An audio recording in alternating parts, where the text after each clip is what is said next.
It was Emily's 12th birthday when she unwrapped the gift that would change her life forever. The dollhouse was exquisite, a towering structure of tiny rooms filled with furniture so detailed it could have been made for real inhabitants. The gift came from her Aunt Clara, a collector of all things vintage and mysterious, who smiled warmly as Emily marveled at the craftsmanship. "It's been in the family for years," Aunt Clara said, her tone almost reverent. "I thought it was time it found a new home." That night, Emily arranged the tiny porcelain dolls in the parlor. There was a mother, a father, 2 children, and a baby in a cradle.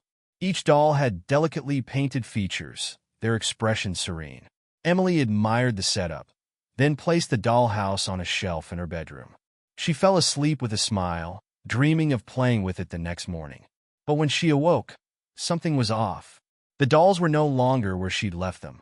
The mother doll now stood in the kitchen, holding a rolling pin.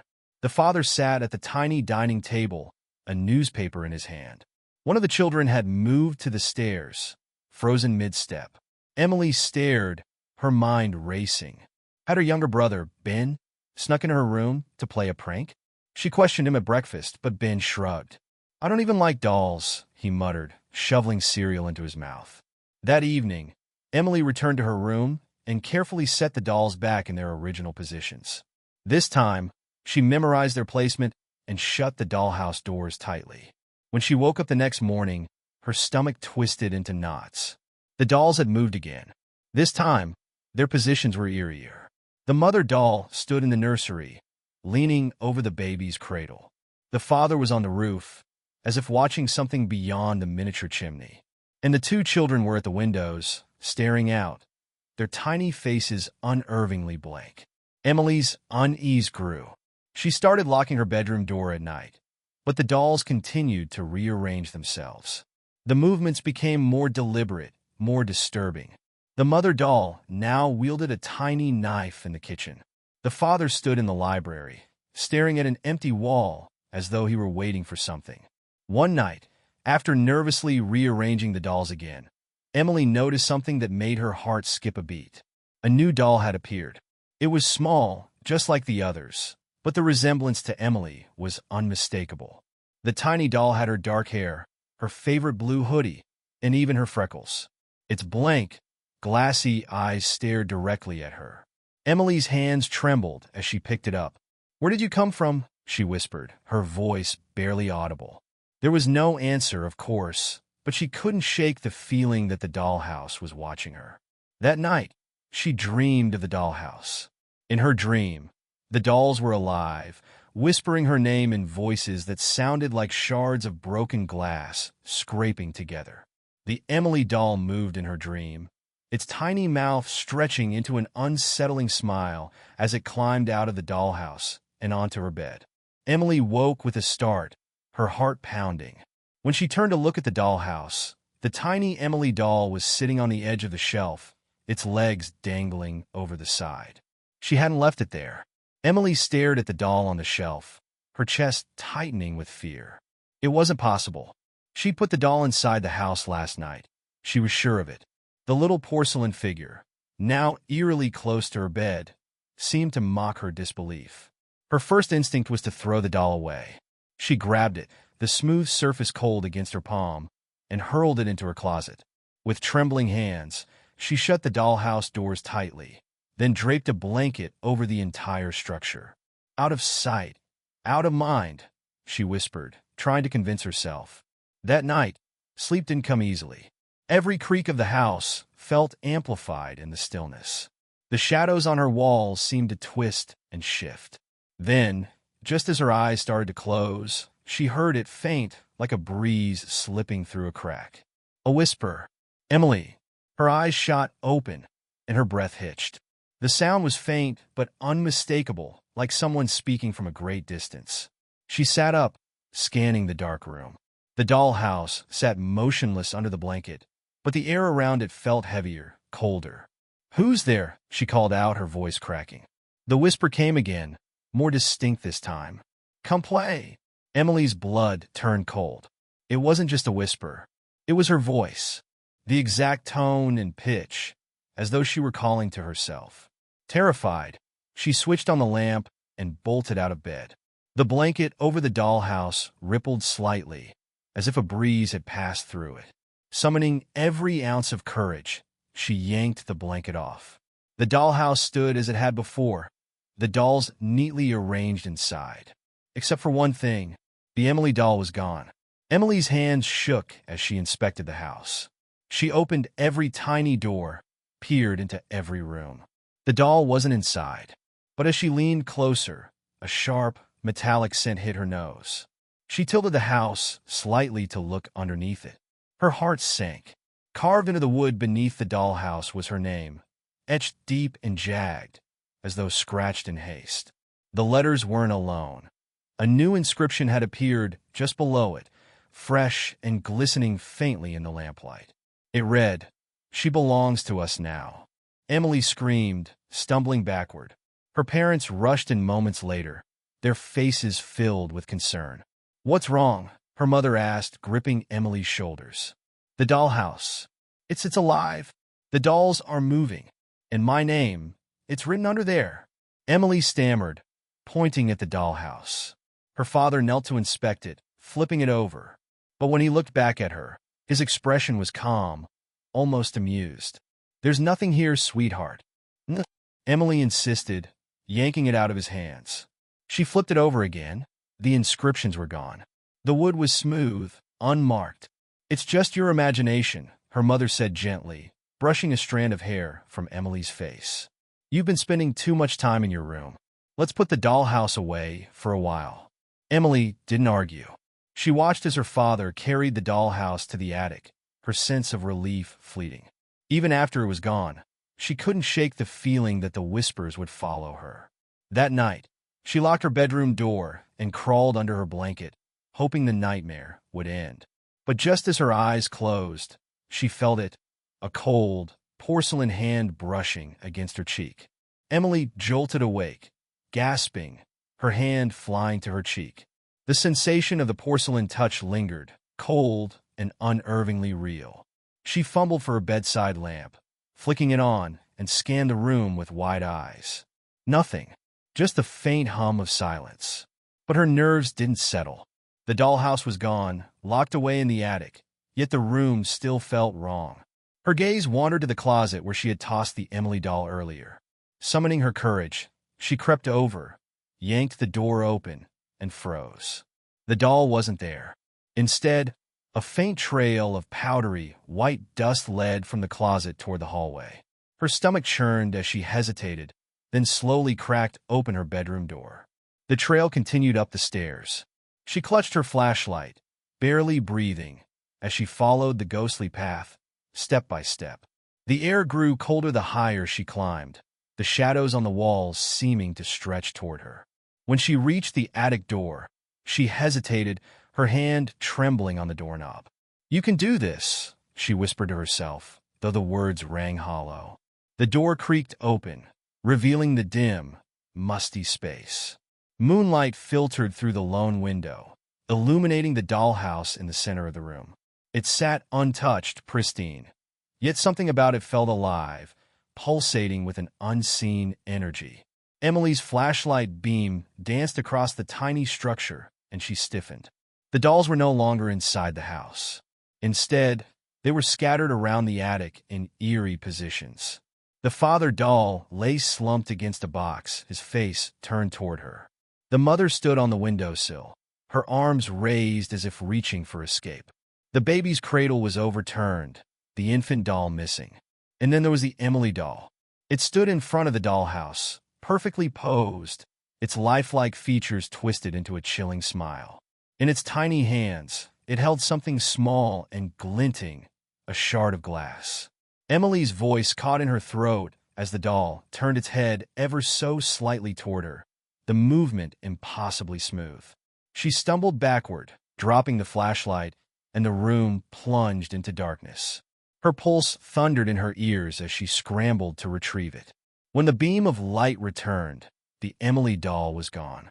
A sudden, sharp sound shattered the silence, a faint tinkling, like tiny footsteps skittering across the floorboards. Emily spun around, the flashlight beam darting wildly. "Who's there?" she choked out, her voice shaking. The attic seemed to close in around her, the air thick and suffocating. She caught a glimpse of movement in the corner of her eye, a blur of porcelain disappearing behind an old trunk. Her panic swelled as the whispers returned, faint but insistent. "Stay with us, forever." Her knees buckled, and she dropped to the floor, covering her ears. "Stop it! Stop it!" she screamed, her voice cracking. The whispers grew louder, overlapping, a cacophony of eerie voices chanting her name. And then a louder sound cut through the chaos, the sharp creak of the dollhouse doors swinging open. Emily dared to look, her flashlight trembling in her hands. Inside the dollhouse, the furniture had been rearranged into a perfect replica of her bedroom. A tiny bed, a miniature closet, even a doll-sized flashlight lying on the floor. And in the center of the room stood the Emily doll. Only now it wasn't alone. Another doll had joined it, a replica of her father, his face frozen in an expression of terror. Emily's heart plummeted as she realized the dolls weren't just imitating her world. They were stealing it. Emily bolted from the attic, her flashlight clattering to the floor behind her. She slammed the door shut and leaned against it, her chest heaving. The whispers had stopped, but their sinister echo lingered in her mind. She needed answers.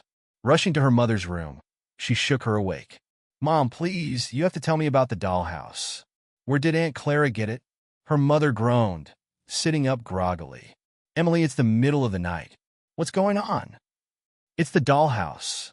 It's evil. The dolls are moving, and now there's one of me. Please, you have to believe me." Her mother's face darkened at the mention of the dollhouse, her eyes clouding with something Emily couldn't quite place. Guilt, perhaps, or fear. "We shouldn't have given it to you," she murmured. "I told Clara it was a mistake." Emily grabbed her arm, desperate. "What are you talking about? What's wrong with it?" Her mother sighed, rubbing her temples. "The dollhouse belonged to your great-grandmother. She was strange, always talking about curses and spirits. She claimed the house was a gift from a traveling doll maker, a man who appeared out of nowhere and offered to create something extraordinary for her. She said the dollhouse was alive, that it granted her wishes." Emily's blood ran cold. "What kind of wishes?" "Anything she wanted," her mother replied, her voice barely a whisper. But there was a price. One by one, the people around her disappeared. First her husband, then her sister, until eventually it was just her and the dollhouse. She said the dolls took them. Emily's stomach churned. "Why didn't you destroy it?" Her mother looked away, shame flickering across her face. "It can't be destroyed. We've tried. Clara kept it locked away for years, thinking the curse was dormant, but it always finds someone." Emily's hands trembled. "It's happening again, isn't it?" Her mother hesitated before nodding. "Yes." Suddenly, a loud crash echoed from upstairs. Emily and her mother froze, their eyes darting toward the ceiling. The attic. Emily's mother grabbed her arm. "Stay here," she ordered, but Emily shook her head. "No, I need to end this." They crept up the stairs together, the air growing colder with each step. When they opened the attic door, they found the dollhouse glowing faintly, an eerie, bluish light emanating from its windows. The dolls had returned to their places, but now the scene inside was different. The miniature version of Emily's bedroom was gone, replaced by a depiction of the attic itself. Every detail was precise. The window, the scattered boxes, even Emily and her mother, rendered in horrifyingly lifelike detail. The doll versions of them stood near the attic door, frozen mid-step, their expressions twisted in fear. Emily's mother gasped, pulling her closer. "We have to leave," she said urgently. "Now!" But as they turned to flee, the attic door slammed shut, trapping them inside. The dollhouse's glow intensified, and the whispers began again, louder this time, overlapping in a deafening cacophony. "They all belong to us." Emily's mother pounded on the door, but it wouldn't budge. Emily turned back to the dollhouse, her heart racing. She had to do something, but what? The Emily doll stood in the center of the attic scene, now holding a tiny piece of paper. Squinting, Emily realized it wasn't paper at all. It was a photograph of her.